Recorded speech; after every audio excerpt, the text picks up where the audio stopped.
കാര്യം ഓരോരുത്തർക്കും ഓരോ ഇഷ്ടങ്ങളാണ്. അപ്പോൾ എൻ്റെ ഒരു പേഴ്സണലി പറയുകയാണെങ്കിൽ എനിക്ക് ഇതിൻ്റെ ഒരു ഫ്രണ്ട് പ്രൊഫൈൽ ആ ഒരു ഡിസൈൻ പാറ്റേൺ ഇഷ്ടപ്പെട്ടില്ല. പിന്നെ നമ്മൾ ആ ഒരു ഫ്രണ്ട് പ്രൊഫൈലിനെ കുറിച്ച് പറയുകയാണെങ്കിൽ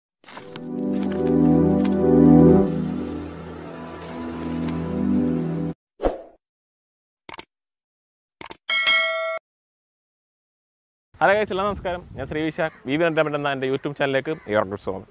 അപ്പം നമ്മൾ കുറച്ച് ബേസ് വേരിയൻ്റെയൊക്കെ റിവ്യൂസ് നമ്മൾ ചെയ്തിട്ടുണ്ടായിരുന്നു. അപ്പോൾ ഇതൊരു ബേസ് വേരിയൻ്റ് വണ്ടിയല്ല, ടോപ്പിന് തൊട്ട് താഴെ ഇത് ഹ്യുണ്ടായുടെ ഗ്രാൻഡ് i10 നിയോസ് എന്നൊരു മോഡലാണിത്. അപ്പം ഇതിൻ്റെ ഒരു സെക്കൻഡ് ടോപ്പിന് തൊട്ട് താഴെ സ്പോർട്സ് എന്നൊരു വേരിയൻ്റാണ് നമ്മളിവിടെ റിവ്യൂ ചെയ്യാൻ പോകുന്നത്. അതായത് ഇതിനകത്ത് വരുന്ന എന്തൊക്കെ ഫീച്ചേഴ്സ് വരുന്നുണ്ട്, അതുപോലെ തന്നെ ഒരു പ്രൈസ് തുടങ്ങിയ കുറച്ച് കാര്യങ്ങളാണ് ഞാൻ ഇന്ന് വീഡിയോയിട്ട് നിങ്ങളോട് പങ്കുവെക്കാൻ പോകുന്നത്. അപ്പം നമുക്ക് നേരെ വീഡിയോയിലോട്ട് അടക്കാം. അത് നമുക്ക് ഈ ഒരു ഡിസൈനിൽ നിന്ന് പറഞ്ഞു കൊടുക്കാം. അതായത് നമ്മൾ സാധാരണ കണ്ടുവന്ന രീതിയിലുള്ള ഒരു ഹെഡ്ലൈറ്റിൻ്റെ ഒരു ഡിസൈൻ പാറ്റേൺ അല്ല ഈ ഒരു വണ്ടിയിൽ കാണുന്നത്. അത്യാവശ്യം നല്ല വലുപ്പമേറിയ ഒരു ഹെഡ്ലൈറ്റിൻ്റെ ഒരു ഡിസൈൻ, അത്യാവശ്യം നല്ല വലുപ്പത്തിലാണ് ആ ഒരു ഹെഡ്ലൈറ്റിൻ്റെ ആ ഒരു പോർഷൻ ഡിസൈൻ ചെയ്തിരിക്കുന്നത്. നമുക്ക് ഈ ഒരു സ്പോർട്സ് എന്ന വേരിയൻറ്റിൽ നമുക്ക് പ്രൊട്ടക്റ്റ് ടൈപ്പ് ഹെല്ലാമ്പോ കാര്യങ്ങളൊന്നും നമുക്ക് അവൈലബിൾ അല്ല. ഒരു നോർമലി സാധാ വരുന്നൊരു ഹെല്ലാമ്പാണ് വന്നിരിക്കുന്നത്. അവിടെ തന്നെ നമുക്കൊരു ടേൺ ഇൻഡിക്കേറ്റേഴ്സ് കാണാൻ സാധിക്കുന്നുണ്ട്. പിന്നെ പറയാം, നമ്മൾ ഈ ഒരു ബോണറ്റിൻ്റെ ആ ഒരു പോർഷനൊക്കെ പരിശോധിച്ച് കഴിഞ്ഞാൽ കുറച്ച് കട്ടിങ്ങിങ്, കുറച്ച് കാറ്റൽ ലൈൻസും പോലത്തെ കുറച്ച് അതൊക്കെ നമുക്ക് കാണാം. അതൊരു സ്പോർട്ടി ഫീൽ വണ്ടിക്ക് നൽകുന്നുണ്ട്. അവിടെ നിന്ന് നമ്മൾ നേരെ ഗ്രില്ലിലേക്ക് കടക്കുകയാണെങ്കിൽ അത്യാവശ്യം വലിപ്പമേറിയ ഒരു ഗ്രില്ലാണ് നമുക്ക് ഈ ഒരു വണ്ടിയിൽ നമുക്ക് കാണാൻ സാധിക്കുന്നത്. ഇപ്പം ചില വണ്ടികളൊക്കെ എയർ ഡാമും ഗ്രില്ലും രണ്ട് രീതിയിലാണെങ്കിൽ ഇതിൽ അങ്ങനെയല്ല, മൊത്തത്തിൽ ഒറ്റ രീതിയിലുള്ള ഡിസൈൻ പാറ്റേൺ നൽകിയിരിക്കുന്നത്.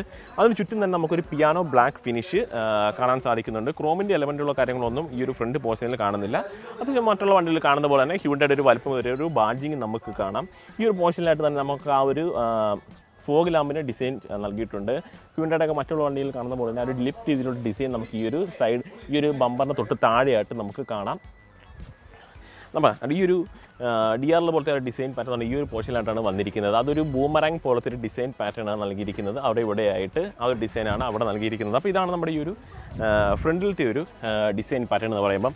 അപ്പം നമുക്ക് എന്താ പറയുക, ഈ ഒരു വണ്ടിയിൽ സ്പോർട്സ് എന്ന വേരിയൻറ്റും ടോപ്പ് വേരിയൻറ്റോട് കമ്പയർ ചെയ്യുമ്പോൾ അലോയിലെ ഒരു ഡിസൈൻ പാറ്റേണിൽ ചെറിയൊരു വ്യത്യാസമുണ്ട്. ഇതൊരു ബ്ലാക്ക് എന്ന് പറയാൻ പറ്റില്ല, അതുപോലത്തെ ഒരു കളർ പാറ്റേണാണ് ഈ ഒരു വണ്ടിയിൽ നൽകിയിരിക്കുന്നത്. ഒരു 14 ഇഞ്ചിൻ്റെ ഒരു ടയറാണ് നമുക്ക് ഈ ഒരു വണ്ടിയിൽ നമുക്ക് കാണാൻ സാധിക്കുന്നത്. ടോപ്പിലോട്ട് വരുമ്പോൾ ചെറിയ അലോയുടെ ഒരു ഡിസൈൻ പാറ്റേണിൽ ചെറിയ വ്യത്യാസമുണ്ട്.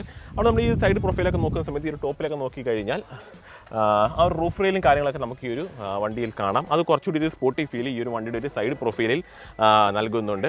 അവിടെ നമുക്ക് ഈ ഒരു സൈഡ് പ്രൊഫൈലിൽ വേറെ ക്രോമിൻ്റെ എലമെൻറ്റുള്ള കാര്യങ്ങളൊന്നും കാണില്ല. അതും ആ ഒരു ക്രോമിൻ്റെ ചില വണ്ടികളിലൊക്കെ ക്രോമിൻ്റെ എലമെൻറ്റുകൾ വരുമ്പോൾ കുറച്ചുകൂടി ഒരു പ്രീമിയം ഫീൽ ലഭിക്കും. എന്നാൽ ഈ ഒരു വണ്ടിയിൽ അങ്ങനത്തെ ഡിസൈൻ പാറ്റേൺ അങ്ങനത്തെ കാര്യങ്ങൾ നൽകിയിട്ടില്ല. അത് പക്ഷേ കൊള്ളാം, അത്യാവശ്യം ഒരു നല്ലൊരു ഫീൽ ലഭിക്കുന്നുണ്ട്. കുറച്ച് ബ്ലാക്കിൻ്റെ കുറച്ച് എലമെൻറ്റുകളാണ് ഈ ഒരു വണ്ടിയിലൊക്കെ കാണുന്നത്. അത് കൊള്ളാം. നമ്മൾ ഈ ഒരു ORV നോക്കിക്കഴിഞ്ഞാൽ ആ ഒരു ORVMൽ തന്നെ നമ്മൾ ആ ഒരു ഹ്യുണ്ടായുടെ വണ്ടികളിൽ കണ്ടുവന്ന ആ ഒരു ഡിസൈൻ പാറ്റേൺ തന്നെയാണ് ഈ ഒരു ORVMൽ വന്നിരിക്കുന്നത്. പ്രത്യേകിച്ച് വേറെ പുതുമയൊന്നുമില്ല. അവിടെ തന്നെ നമുക്ക് ആ ഒരു ടേൺ ഇൻഡിക്കേറ്റർ നമുക്ക് കാണാം. ഈ ഒരു ഡോർ ഹാൻഡിലൊക്കെ പരിശോധിച്ച് കഴിഞ്ഞാൽ നമുക്ക് എന്താ പറയുക, ബോഡി കളറായിട്ടുള്ളൊരു ഡോർ ഹാൻഡിലാണ് വന്നിരിക്കുന്നത്. ക്രോമിൻ്റെ എലമെൻറ്റുകളൊന്നും അവിടെയും വന്നിട്ടില്ല. ഒരു ഗ്രൗണ്ട് ക്ലിയറൻസ് ഒക്കെ പരിശോധിച്ച് കഴിഞ്ഞാൽ ഒരു 165 mm ആണ് ഒരു ഗ്രൗണ്ട് ക്ലിയറൻസ് പറയുന്നത്. പിന്നീട് ഈ ഒരു സൈഡ് പ്രൊഫൈൽ നോക്കിക്കഴിഞ്ഞാൽ ഒരു ഫ്ലാറ്റ് ആയിട്ടുള്ളൊരു ഡിസൈൻ പാറ്റേൺ ആണ് നൽകിയിരിക്കുന്നത്. ഒരുപാട് ക്യാരക്ടർ ലൈൻസോ കാര്യങ്ങളോ ഒന്നും തന്നെ ഈ ഒരു സൈഡ് പ്രൊഫൈലിൽ നൽകിയിട്ടില്ല.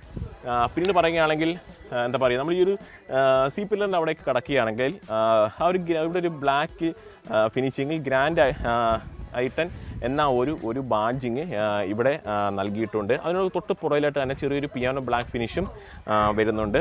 എന്താ പറയുക, മൊത്തത്തിൽ ഈ ഒരു സൈഡ് പ്രൊഫൈലും ഫ്രണ്ട് പ്രൊഫൈലൊക്കെ നോക്കുന്ന സമയത്ത് അത്യാവശ്യം നല്ല ഒരു സ്പോർട്ടി ഫീലിലാണ് ആ ഒരു വണ്ടിയുടെ ഒരു ഡിസൈൻ പാറ്റേൺ നൽകിയിരിക്കുന്നത്. ഒരുപാട് ക്രോമിൻ്റെ എലമെൻറ്റുകളൊന്നും തന്നെ ഈ ഒരു സൈഡ് പ്രൊഫൈലിൽ വരുന്നില്ല.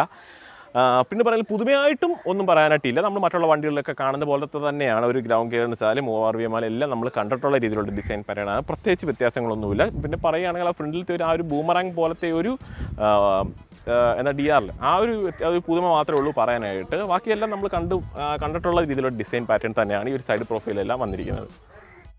ഇതാണ് നമ്മുടെ ഗ്രാൻഡ് i10 നിയോസിൻ്റെ ഒരു റിയർ പ്രൊഫൈൽ.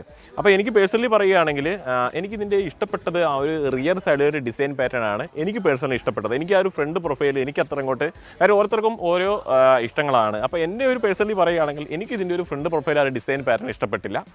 പിന്നെ നമ്മൾ ആ ഒരു ഫ്രണ്ട് പ്രൊഫൈലിനെ കുറിച്ച് പറയുകയാണെങ്കിൽ നമ്മുടെ ആ ഒരു ഫോഗ് ലാമ്പ് വന്നിരിക്കുന്നത് പ്രൊജക്റ്റഡ് ടൈപ്പ് ഫോഗ് ലാമ്പാണ് വന്നിരിക്കുന്നത്. അതിൻ്റെ ഒരു ബെനിഫിറ്റ് എന്ന് വെച്ച് കഴിഞ്ഞാൽ നമുക്ക് കുറച്ചുകൂടി ഒരു വിസിബിലിറ്റി രാത്രി സമയങ്ങളിലൊക്കെ ലഭിക്കും. അത് ഞാൻ പറയാൻ വിട്ടുപോയി.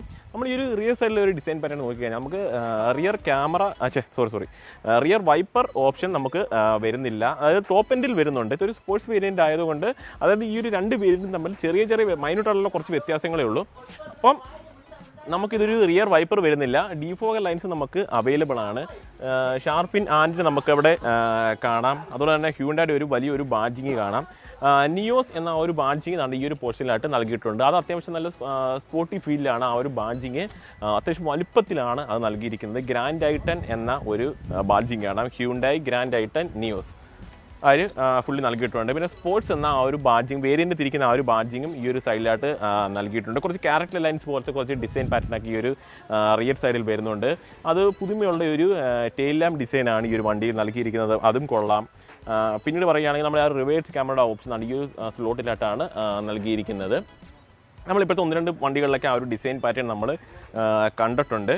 മൊത്തത്തിൽ പറയുകയാണ്. പിന്നെ നമുക്ക് കണ്ടേ റിയർ പാർക്കിംഗ് സെൻസേഴ്സ് നമുക്ക് അവൈലബിൾ ആണ്. ഈ ഒരു ബമ്പറിൻ്റെ ആ ഒരു സൈഡിലും കുറച്ച് കട്ടിങ് കാര്യങ്ങളൊക്കെ നൽകിയിട്ടുണ്ട്. റിഫ്ലക്ടർ പോലത്തെ ഒരു ഡിസൈൻ പാറ്റേൺ നമുക്ക് അവിടെ കാണാം. മൊത്തത്തിൽ പറഞ്ഞാൽ ആ ഒരു ഫ്രണ്ട് പ്രൊഫൈലിനെ കാട്ടി എന്താ പറയുക ഒരു സ്പോർട്ടി ഫീൽ ഈ ഒരു റിയർ സൈഡിൽ നമുക്ക് ലഭിക്കുന്നത്. നമുക്ക് ഇതിൻ്റെ ബൂട്ട് സ്പേസും കാര്യങ്ങളൊക്കെ നോക്കാം.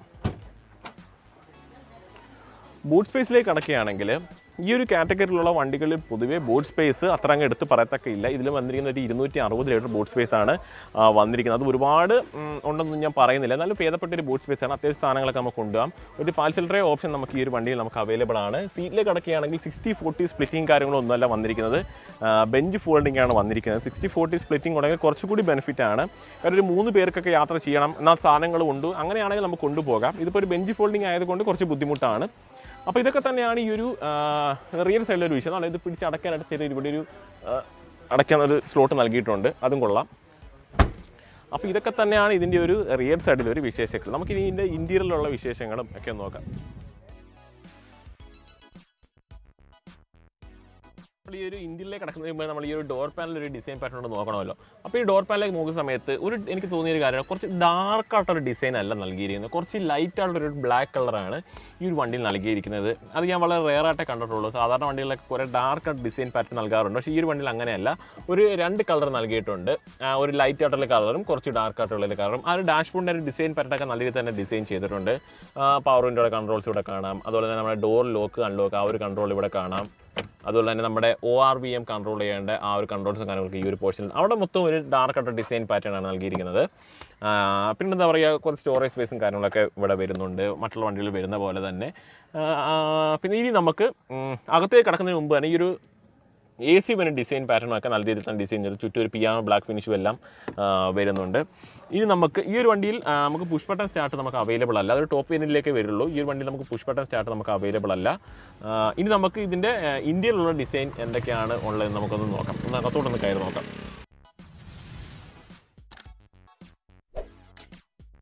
നമ്മുടെ വീഡിയോ ഇഷ്ടപ്പെടുകയാണെങ്കിൽ ചാനൽ സബ്സ്ക്രൈബ് ചെയ്യാൻ മറക്കല്ലേ. അതുപോലെ തന്നെ ബെൽ ബട്ടൺ കൊണ്ട് അമർത്തിയേക്ക്. അതായത് നമ്മുടെ തുടർന്നുള്ള വീഡിയോയുടെ നോട്ടിഫിക്കേഷൻ നിങ്ങൾക്ക് ഓട്ടോമാറ്റിക്കായിട്ട് വരുന്നതായിരിക്കും. ഇന്റീരിയർ ഡിസൈൻ പരിശോധിക്കുകയാണെങ്കിൽ അത്യാവശ്യം നല്ല ഒരു ലൈറ്റ് കളറാണ് കൂടുതലാണ്. ഇപ്പോൾ ഡോർ പാനലൊക്കെ നോക്കിയ സമയത്ത് നമ്മൾ കണ്ടു ഡാർക്കായിട്ടുള്ളൊരു ഡിസൈൻ പാറ്റേണാണ് ഡോർ പാനലും ഒക്കെ നൽകിയിരിക്കുന്നത്. ഈ ഒരു ഡാഷ്ബോർഡിൻ്റെ ഡിസൈനും ഒക്കെ പരിശോധിച്ച് കഴിഞ്ഞാലും നല്ല ഡാർക്കായിട്ടുള്ള ഡിസൈൻ പാറ്റേൺ അല്ല നൽകിയിരിക്കുന്നത്. നമ്മൾ ആദ്യം എന്താണ് ഈ ഒരു പോർഷനിലേക്ക് നോക്കുന്ന സമയത്ത് കുറച്ച് വെറൈറ്റി രീതിയിലാണ് ആ ഒരു ഡിസൈൻ പാറ്റേൺ നൽകിയിരിക്കുന്നത്. അത് കൊള്ളാം. നല്ല രീതിയിൽ തന്നെ ഡിസൈൻ ചെയ്തിട്ടുണ്ട്. പിന്നെ ഒരു ഡാഷ്ബോർഡൊക്കെ നോക്കി കഴിഞ്ഞാൽ ഒരു ഡുവൽ ടോൺ കളർ എന്ന് 2 കളർ എന്ന് പറയാൻ പറ്റും. ഒരു 3 കളറിൻ്റെ ഒരു കോമ്പിനേഷൻ എന്ന് പറയാം. ഇതിൽ താഴത്തേക്ക് കിടക്കുന്ന സമയത്ത് ഒരു ലൈറ്റായിട്ടുള്ള കളർ പാറ്റേൺ ആണ്. അവിടെ നിന്ന് തൊട്ട് മേലോട്ട് കിടക്കുമ്പോൾ കുറച്ചുകൂടി ഡാർക്ക് ആവുന്നു. ഏറ്റവും ടോപ്പിലേക്ക് വരുമ്പോൾ ഫുള്ളി ഡാർക്കായിട്ടുള്ള ഡിസൈൻ പാറ്റേൺ. അങ്ങനെ 3 കളറിൻ്റെ ഒരു കോമ്പിനേഷനാണ് നമ്മുടെ ആ ഒരു ഡാഷ്ബോർഡിൻ്റെ ഒരു ഡിസൈൻ പാറ്റേൺ. നമ്മൾ ഈ ഇൻഫോർടൈൻമെൻറ്റ് സിസ്റ്റത്തിൻ്റെ ഡിസൈൻ പാറ്റേൺ പരിശോധിച്ചാൽ നമ്മൾ ആ ഒരു കിയയുടെ ആ ഒരു സെൽട്ടോസിലെ കണ്ടുവന്നിട്ടുള്ള പോലത്തെ ഒരു ഡിസൈൻ പാറ്റേൺ ആണ് ഈ ഒരു ഇൻഫോർടൈൻമെൻറ്റ് സിസ്റ്റത്തിൽ നൽകിയിരിക്കുന്നത്. അത്യാവശ്യം നല്ല രീതിയിൽ തന്നെ റെസ്പോണ്ട് ചെയ്യുന്നൊരു ഇൻഫോർടൈൻമെൻറ്റ് സിസ്റ്റമാണ്. നല്ല രീതിയിൽ തന്നെ റെസ്പോണ്ട് ചെയ്യുന്നുണ്ട്. അതും കൊള്ളാം. പിന്നീട് പറയുകയാണെങ്കിൽ അതിൻ്റെ കുറച്ച് കൺട്രോൾസ് കാര്യങ്ങളാണ് ഈ ഒരു പോർഷനിലായിട്ടൊക്കെ നൽകിയിട്ടുണ്ട്. മീഡിയ അങ്ങനെ കുറച്ച് കൺട്രോൾസും കാര്യങ്ങളൊക്കെ നൽകിയിട്ടുണ്ട്. ഫുള്ളി ടച്ച് ആയിട്ടുള്ളൊരു പാറ്റേൺ അല്ല. അത് കൊള്ളാം. പിന്നീട് എന്താ പറയുക, പിന്നീട് പറയാൻ നമ്മൾ ഈ ഇൻസ്ട്രുമെൻറ്റ് ക്ലസ്റ്ററിലേക്ക് കടക്കുകയാണെങ്കിൽ ഫുള്ളി ഡിജിറ്റൽ ആയിട്ടുള്ള ഇൻസ്ട്രുമെൻറ്റ് ക്ലസ്റ്റർ അല്ല നൽകിയിരിക്കുന്നത്. ആ ഒരു ഡിസൈൻ പാറ്റേണും കൊള്ളാം, നല്ല രീതിയിൽ ഡിസൈൻ ചെയ്തിട്ടുണ്ട്. അതായത് ഇതിന് ചുറ്റും തന്നെ ആ ഒരു പിയാനോ ബ്ലാക്ക് ഫിനിഷ് നൽകിയിട്ടുണ്ട്. അതും ആ ഒരു ഡിസൈനിൽ ഒരു മികവായിട്ട് നമുക്ക് എടുത്ത് പറയാം, കുറച്ചുകൂടി ഒരു സ്പോർട്ടി ഫീൽ നൽകുന്നുണ്ട്. അവിടെ തന്നെ നമ്മൾ ഈ സ്റ്റിയറിംഗിലേക്ക് കടക്കുകയാണെങ്കിൽ ഹൈറ്റ് അഡ്ജസ്റ്റബിൾ ആയിട്ടുള്ള സ്റ്റിയറിംഗ് വീലാണ് നൽകിയിരിക്കുന്നത്. അതിൽ തന്നെ കുറച്ച് കൺട്രോൾസും കാര്യങ്ങളും വോളിയത്തിൻ്റെയും അങ്ങനെ കുറച്ച് കൺട്രോൾസും കാര്യങ്ങളും എല്ലാം നൽകിയിട്ടുണ്ട്. ആ ഒരു സ്റ്റിയറിംഗിൻ്റെ ഒരു ഡിസൈൻ പാറ്റേണും കൊള്ളാം. നമ്മൾ ഹ്യൂണ്ടയുടെ മറ്റുള്ള വണ്ടികൾ കണ്ടു വന്നിട്ടുള്ള പോലത്തെ ഒരു ഡിസൈൻ പാറ്റേൺ ആണ് നൽകിയിരിക്കുന്നത്. അത്യാവശ്യം നല്ലൊരു ഗ്രിപ്പും കാര്യങ്ങളൊക്കെ ലഭിക്കുന്നുണ്ട്. നമുക്ക് ഈ ഒരു ഡ്രൈവർ സീറ്റ് നമുക്ക് ഹൈറ്റ് അഡ്ജസ്റ്റബിൾ ആണ്, അതും എടുത്ത് പറയേണ്ട ഒരു കാര്യമാണ്. പിന്നീട് എന്താ പറയുക, പിന്നീട് പറയുക നമ്മൾ ഈ ഒരു AC മുന്നിലേക്ക് കിടക്കുന്ന സമയത്ത് കുറച്ച് താന്നിരിക്കുന്ന ഡിസൈൻ, അതായത് നമുക്ക് ഈ ഒരു ഡിസൈൻ പാറ്റേൺ കാണുമ്പോൾ എനിക്ക് പെട്ടെന്ന് ഓർമ്മ നമ്മുടെ എക്കോസ്പോർട്ടിൻ്റെ ആ ഒരു ഡിസൈൻ പാറ്റേൺ ആണ് എനിക്ക് പെട്ടെന്ന് ഓർമ്മ വന്നത്. ആ ഒരു ഡിസൈൻ പാറ്റേൺ കൊള്ളാം, നല്ല രീതിയിൽ തന്നെ ഡിസൈൻ ചെയ്തിട്ടുണ്ട്. ഓട്ടോമാറ്റിക് ക്ലൈമറ്റ് കൺട്രോളാണ്, ഒരു USB സ്ലോട്ട് കാണാം, അതുപോലെ തന്നെ ഒരു 12 വാട്ട്സിൻ്റെ ഒരു ചാർജിങ് സോക്കറ്റ് കാണാം. ഇവിടെ തന്നെ ചെറിയൊരു സ്റ്റോറേജ് സ്പേസ് വരുന്നുണ്ട്. ഈ ഒരു ഗിയർ ലിവറിൻ്റെ ആ ഒരു ഡിസൈൻ, ആ ഒരു ചുറ്റുമുള്ള ഡിസൈൻ അവിടെയും കുറച്ച് ലൈറ്റ് കളറാണ്, ഒരുപാട് ഡാർക്ക് ആയിട്ടുള്ള ഒരു കളർ പാറ്റേൺ അല്ല ഈ ഒരു വണ്ടിയിൽ യൂസ് ചെയ്ത്. നമ്മൾ ഈ ഒരു സീറ്റ് നോക്കിയാൽ തന്നെ നമുക്ക് കാണാം അതും ഒരു ലൈറ്റ് കളർ, ഒരു വൈറ്റ് പോലത്തെ ഒരു ഡിസൈനൊക്കെയാണ് ആ സീറ്റിലൊക്കെ നൽകിയിരിക്കുന്നത്. ഫുള്ളി ഒരു ലൈറ്റ് ആയിട്ടുള്ള ഒരു ഡിസൈൻ പാറ്റേൺ ആണ് ഈ ഒരു വണ്ടിയിൽ ഹ്യൂണ്ടൈ നൽകിയിരിക്കുന്നത്. ആ ഒരു ഗിയർ ലിവറിൻ്റെ ഡിസൈൻ പാറ്റേണും എല്ലാം കൊള്ളാം. ഹാൻഡ് റെസ്റ്റോ കാര്യങ്ങളൊന്നും തന്നെ നമുക്ക് വരുന്നില്ല. ഇവിടെ തന്നെ കുറച്ച് സ്റ്റോറേജ് സ്പേസും കാര്യങ്ങളൊക്കെ വരുന്നുണ്ട്. പിന്നെ ഇവിടെ ഒരു സ്റ്റോറേജ് സ്പേസ് ഉണ്ട്, അത്യാവശ്യം വേണമെങ്കിൽ നമ്മുടെ ഫോണും കാര്യങ്ങളൊക്കെ ഇവിടെ വെക്കാം. ഗ്ലോ ബോക്സിലേക്ക് അടക്കുകയാണെങ്കിൽ അത്യാവശ്യം വലിപ്പമേറിയ ഒരു ഗ്ലോ ബോക്സ് ആണ്. കൂടുതൽ ഗ്ലോ ബോക്സോ കാര്യങ്ങളൊന്നുമല്ല ഈ ഒരു വണ്ടിയിൽ വന്നിരിക്കുന്നത്. അപ്പം ഇതൊക്കെ തന്നെയാണ്. പിന്നെ നമ്മൾ ലൈറ്റ് ഇതാണ്, ഈ ഒരു പോർഷൻ ലൈറ്റ് വന്നിട്ടില്ല, ഈ ഒരു സെൻട്രലായിട്ടാണ് ലൈറ്റ് നൽകിയിരിക്കുന്നത്. നല്ലൊരു കാര്യമാണ് സെൻട്രൽ നൽകുന്നത്, കുറച്ചുകൂടി ഒരു വെട്ടം നമുക്ക് വണ്ടിക്കകത്ത് ലഭിക്കും. അപ്പം ഇതൊക്കെ തന്നെയാണ് ഈ ഒരു ഇൻറ്റീരിയർ ഡിസൈനിൽ പറയാനുള്ളത്. എനിക്കിഷ്ടപ്പെട്ടു, ഒരുപാട് നല്ല രീതിയിൽ തന്നെയാണ് ഈ ഹ്യൂണ്ടൈ ഈ ഒരു വണ്ടിയുടെ ഒരു ഇൻറ്റീരിയർ ഡിസൈൻ ചെയ്തിരിക്കുന്നത്. അപ്പോൾ നമ്മൾ ഫ്രണ്ടിലത്തെയും സൈഡിലത്തെയും മാറ്റങ്ങളൊക്കെ കണ്ടു, ഡാഷ്ബോർഡിലും ആ ഒരു ഇന്ത്യൻ ഡിസൈനിലുള്ള മാറ്റങ്ങൾ നമ്മൾ കണ്ടു. നമ്മൾ ഇനി നോക്കേണ്ടത് നമുക്ക് ഈ റിയർ സീറ്റിൽ നിങ്ങൾക്ക് അറിയാനുള്ള ആഗ്രഹം കാണാം. അപ്പോൾ ഈ റിയർ സീറ്റിലേക്ക് കിടക്കുന്നത് ഡോർ പാനൊന്നും പ്രത്യേകിച്ച് എടുത്ത് പറയേണ്ട കാര്യമൊന്നുമില്ല, കാര്യം അത് ഫ്രണ്ടിൽ കണ്ട പോലെ തന്നെ ഡിസൈൻ പാറ്റേൺ തന്നെ, പവർ വിൻഡോയുടെ കൺട്രോളും ഒരു ഒരു ബോട്ടിൽ ഹോൾഡറും അങ്ങനെയുള്ള കുറച്ച് കാര്യങ്ങളേ ഉള്ളൂ. നമ്മൾ ഈ ഒരു അകത്തേക്ക് കിടക്കുന്ന സമയത്ത് പറയുകയാണ് നല്ല രീതിയിലുള്ള ഒരു ടൈ സപ്പോർട്ട് ഈ ഒരു വണ്ടിയിൽ ലഭിക്കുന്നുണ്ട്. ഞാൻ ഇരിക്കുന്ന സമയത്ത് തന്നെ അത് നിങ്ങൾക്ക് കാണാം, നല്ല രീതിയിലുള്ള ഒരു ടൈ സപ്പോർട്ട് ലഭിക്കുന്നുണ്ട്, അത്യാവശ്യം നല്ല സ്പേസ് ലഭിക്കുന്നുണ്ട്. പിന്നീട് വേണ്ട ഒരു കാര്യം, നമുക്ക് ഈ ഒരു വണ്ടിയിൽ തന്നെ റിയർ AC വെൻറ്റ് നമുക്ക് അവൈലബിൾ ആണ്. അതുപോലെ തന്നെ അവിടെ ഒരു ചാർജിങ് സോക്കെ നൽകിയിട്ടുണ്ട്, അത് നല്ലൊരു കാര്യം തന്നെയാണ്. നമുക്ക് ഇവിടെ സ്റ്റോറേജ് സ്പേസും കാര്യങ്ങളൊന്നും വരുന്നില്ല, ഒന്നും തന്നെ വരുന്നില്ല. പക്ഷേ ഈ ഒരു സൈഡിലേക്ക് കിടക്കുന്ന സമയത്ത് അവിടെ കുറച്ച് ഈ ഒരു ഡോറിൻ്റെ പുറകിലായിട്ട് തന്നെ കുറച്ച് സ്റ്റോറേജ് സ്പേസും കാര്യങ്ങളൊക്കെ വരും, കുറച്ച് സാധനങ്ങളൊക്കെ നമുക്ക് അവിടെ വെക്കാൻ പറ്റും. അഡ്ജസ്റ്റബിൾ ഹെഡ് റെസ്റ്റോ കാര്യങ്ങളൊന്നുമല്ല വരുന്നത്, റിയർ ഹാൻഡ് റെസ്റ്റോ കാര്യങ്ങളൊന്നും തന്നെ വരുന്നില്ല. പിന്നീട് എന്താ പറയുക, വേറെ കാര്യമായി എടുത്ത് പറയത്തൊന്നും തന്നെ ഇല്ല. മറ്റുള്ള വണ്ടികളിൽ നിന്ന് ലഭിക്കുന്നതിനെക്കാട്ടി കൂടുതൽ ടൈ സപ്പോർട്ടും കുറച്ച് കംഫർട്ടും എല്ലാം നമുക്ക് ഈ ഒരു വണ്ടിയിൽ നമുക്ക് ലഭിക്കുന്നുണ്ട്.